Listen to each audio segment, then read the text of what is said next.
রাজধানী ঢাকার গণপরিবহন খাতে আমূল পরিবর্তন ও শৃঙ্খলা ফিরিয়ে আনতে স্বল্প, মধ্য ও দীর্ঘমেয়াদী এক মহাপরিকল্পনা গ্রহণ করেছে বর্তমান সরকার। প্রথম আলোর এক প্রতিবেদনে বলা হয়েছে, প্রধানমন্ত্রী তারেক রহমানের বিশেষ নির্দেশনায় সড়ক পরিবহন ও সেতু মন্ত্রণালয় ইতোমধ্যে ৩৮ পৃষ্ঠার একটি খসড়া কর্মপরিকল্পনা তৈরি করেছে, যা বাস্তবায়নের লক্ষ্য নির্ধারণ করা হয়েছে আগামী ১৮০ দিনের মধ্যে। স্বল্পমেয়াদী পরিকল্পনায় নারীদের নিরাপদ যাতায়াত নিশ্চিত করতে চালু হচ্ছে পিঙ্ক বাস সেবা। প্রাথমিকভাবে ৮টি রুটে ৯টি বাস চালানো হবে, যেখানে চালক ও সহকারী হিসেবে নারীরাই দায়িত্ব পালন করবেন। এজন্য নারী চালকদের প্রশিক্ষণ দিয়ে লাইসেন্স দেওয়া হবে।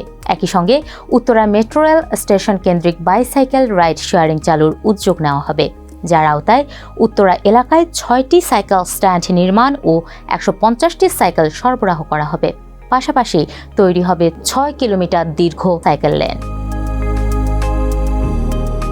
মধ্যমেয়াদী পরিকল্পনায় দীর্ঘদিনের আলোচিত বাস রুট রেশনালাইজেশন ও ফ্র্যাঞ্চাইজি ব্যবস্থা চালুর উদ্যোগ নেওয়া হয়েছে। এর মাধ্যমে ২১ ও ২৬ নম্বর রুট সহ আরও কিছু নতুন রুটে ফ্র্যাঞ্চাইজি ভিত্তিতে একই রঙের বাস নামানো হবে।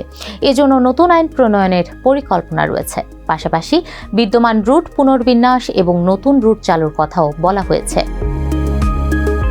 দীর্ঘমেয়াদে পরিবহন খাতকে আধুনিক ও পরিবেশ বান্ধব করতে বিদ্যুৎ চালিত বাস চালুর পরিকল্পনা নিয়েছে সরকার।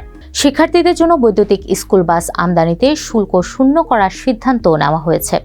একই সঙ্গে কন্ডাক্টর ও সুপারভাইজারদের লাইসেন্সিং চালু করে পেশাগত মানোন্নয়ন করা হবে। আওয়ামী সরকারের নেওয়া MRT লাইন 1 এবং লাইন 5-এর উত্তর প্রকল্পে মাত্রাতিরিক্ত ব্যয় বৃদ্ধির পরিপ্রেক্ষিতে বর্তমান সরকার বিকল্প চিন্তা করছে। মেট্রো রেলের পাশাপাশি ব্যয় সাশ্রয়ী ও আধুনিক লাইট বা মনোরেল চালুর পরিকল্পনা নেওয়া হয়েছে। মনোরেল একটি মাত্র বিমের উপর দিয়ে চলাচল করে বলে এর নির্মাণ কাঠামো মেট্রো রেলের তুলনায় সহজ ও সাশ্রয়ী। এছাড়া শিক্ষার্থী, প্রতিবন্ধী এবং ৬০ বছরের বেশি বয়সীদের জন্য মেট্রো রেল ও দূরপাল্লার বাসে বিশেষ ভাড়া ছাড়ের নীতিমালা করা হচ্ছে। আর সেপ্টেম্বরের মধ্যে ৫,০০০ বাস কন্ডাক্টর ও সুপারভাইজারকে লাইসেন্স প্রদান এবং ২৫০০ শ্রমিককে শীত ও গ্রীষ্মকালীন ইউনিফর্ম ও জুতা সরবরাহ করা হবে।